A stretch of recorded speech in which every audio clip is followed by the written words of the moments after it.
Mari buka dari Yeremia 29 ayat 11.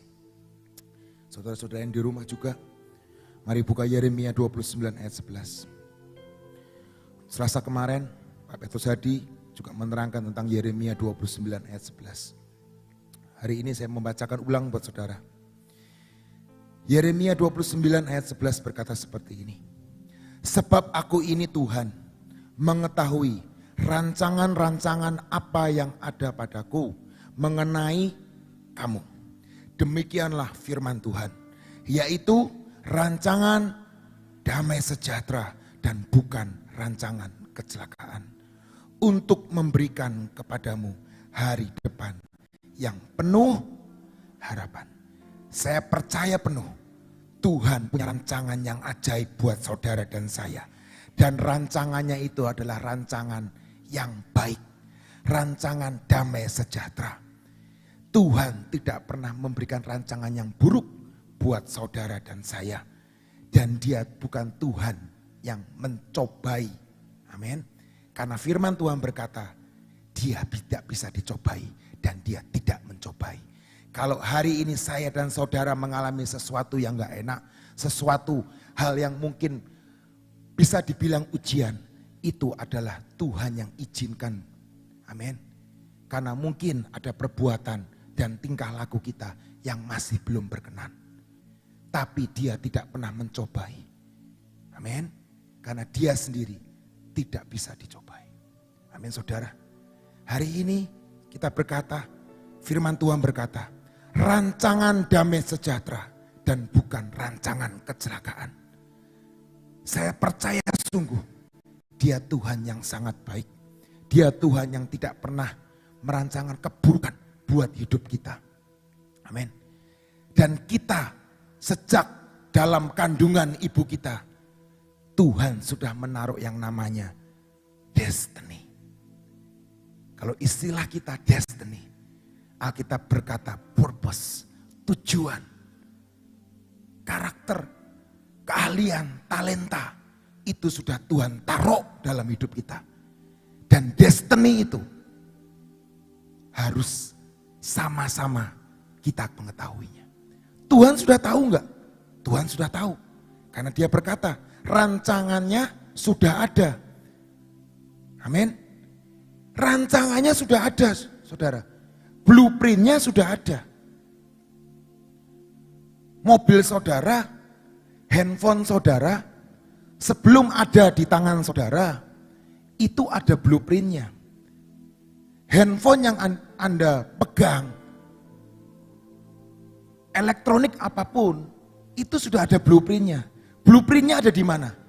Ya di penciptanya saudara. Handphone yang saya pegang ini, sudah ada blueprintnya.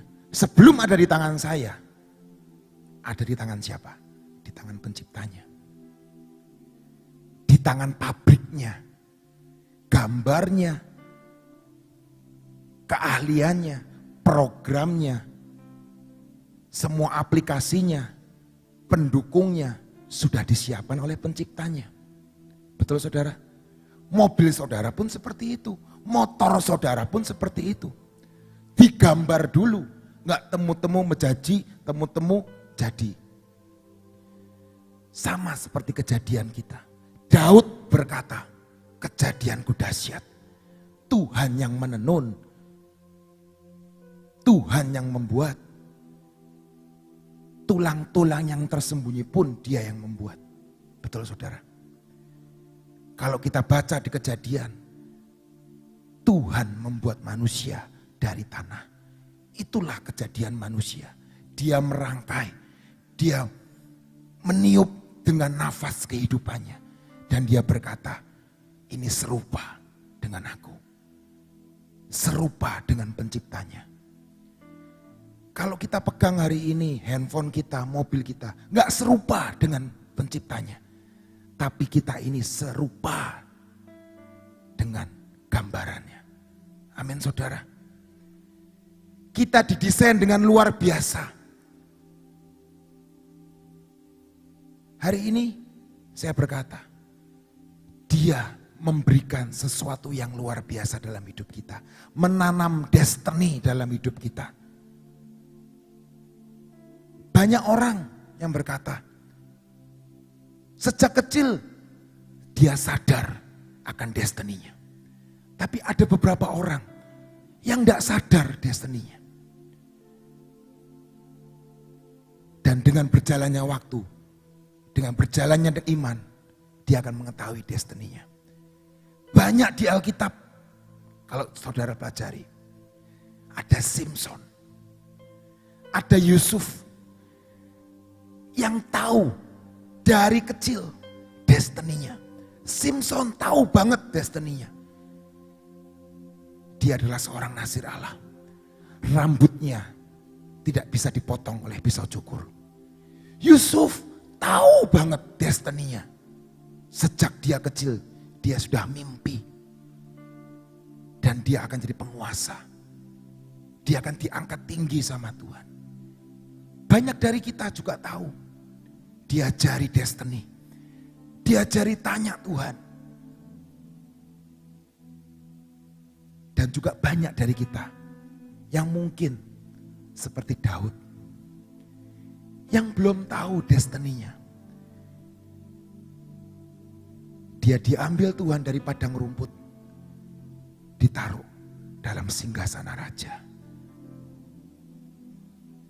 Daud ngerti enggak? Enggak ngerti saudara. Ketika dia dipanggil Samuel, dia juga enggak ngerti. Tapi dengan berjalannya waktu, Daud tahu destininya.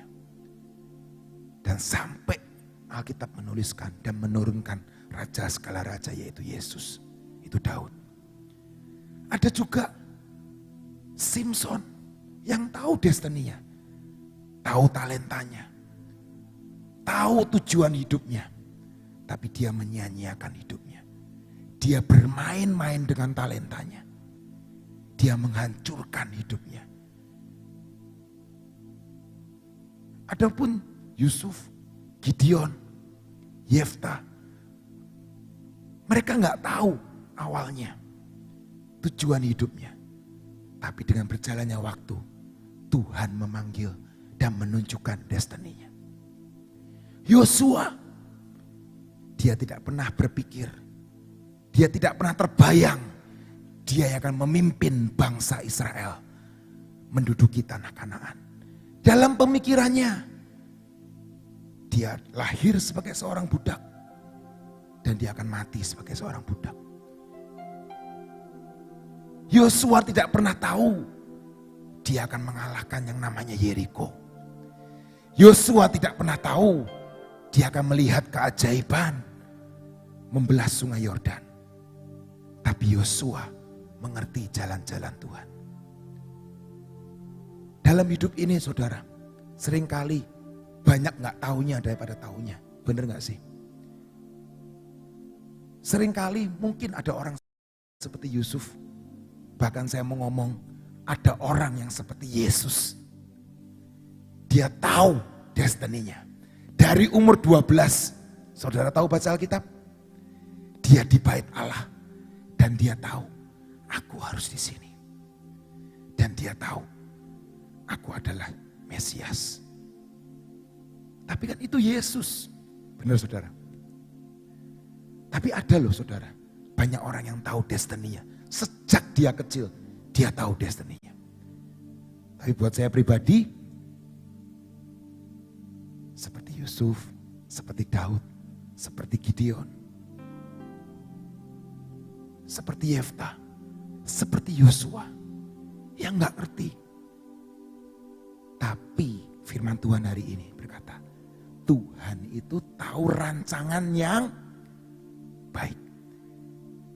Dari awal sampai akhir, dialah Alfa dan Omega. Dan dia memposisikan dirinya sebagai manusia. Makanya dia menamakan Alfa dan Omega. Dialah awal, dialah akhir. Dan dia tahu rancangan yang terbaik buat saudara dan saya. Hari ini belum lihat, percayalah. Dia Tuhan yang turut bekerja. Kita mau buka di Roma 8 ayat 28. Roma 8 ayat 28 berkata, kita tahu sekarang, dulu belum tahu. Roma 8 ayat 28, kita tahu sekarang, dulu masih tempe, sekarang sudah tahu. Bahwa Allah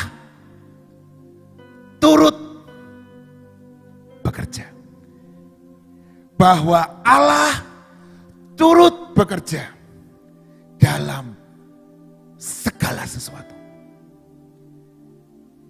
Everything, anything, everywhere. Turut bekerja. Ada berita baiknya. Saudara gak kerja sendirian. Saudara gak kerja sendirian cari destiny. Saudara gak kerja sendirian dalam pelayanan. Saudara gak kerja sendirian dalam hidup ini.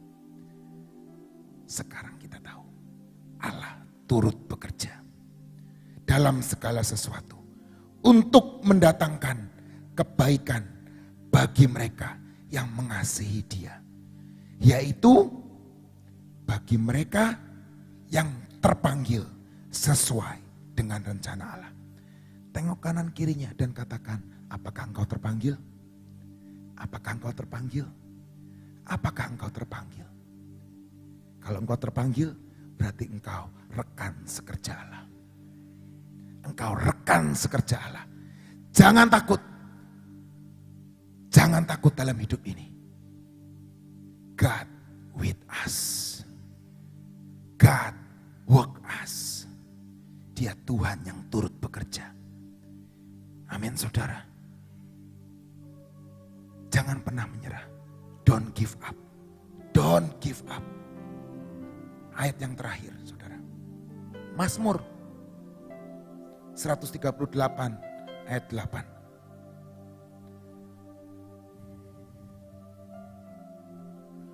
Mazmur 138 ayat 8 berkata seperti ini. Tuhan akan menyelesaikannya bagiku. Ya Tuhan, kasih setiamu, perjanjian kesetmu untuk selama-lamanya. Janganlah kau tinggalkan perbuatan tanganmu. Mari kita baca bersama-sama. Tuhan akan menyelesaikannya bagiku. Ya Tuhan, kasih setiamu untuk selama-lamanya. Janganlah kau tinggalkan perbuatan tanganmu. Tuhan akan menyelesaikan apa yang kita nggak bisa. Apa yang mustahil buat kita, Tuhan yang mengerjakannya dalam hidup kita. Kita tinggal taat, kita tinggal melangkah, Tuhan yang akan menyelesaikannya. Apa yang mustahil? Sakitmu, keuanganmu, keluargamu, suamimu, istrimu, anakmu. Apa yang mustahil buat engkau? Tuhan yang akan menyelesaikannya bagimu. Dan dalam bahasa Inggris berkata, don't quit on me Lord. Tuhan jangan pernah menyerah buat hidupku. Saya ngomong hari ini, Tuhan gak pernah menyerah dalam hidupmu. Jadi engkau jangan menyerah. Tuhan tidak pernah menyerah dalam hidup kita. Masih ada harapan, masih ada keselamatan, masih ada pengampunan, masih ada terang. Ketika engkau balik, ketika engkau berserah, mujizat itu ada. Amin saudara. Karena Dia Tuhan yang bekerja di dalam hidup kita. Amin saudara. Tuhan Yesus memberkati kita semua. Amin.